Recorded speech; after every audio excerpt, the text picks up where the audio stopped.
सरवहन से भर गेल मन कनियन से करावे बियाह सरवहन से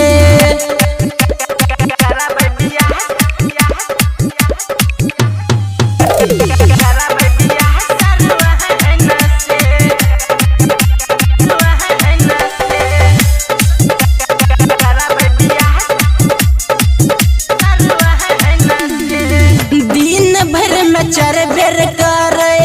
हमारा फोन हो राइटर राजा रतन से लेके नंबर हो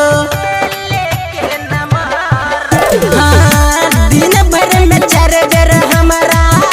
करे फोन हो राइटर राजा रतन से लेके नंबर हो रणजीत रोहित से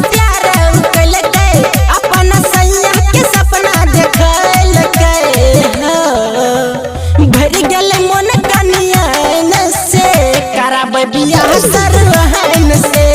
भर गेल मन कनियन से करेंगे बियाह।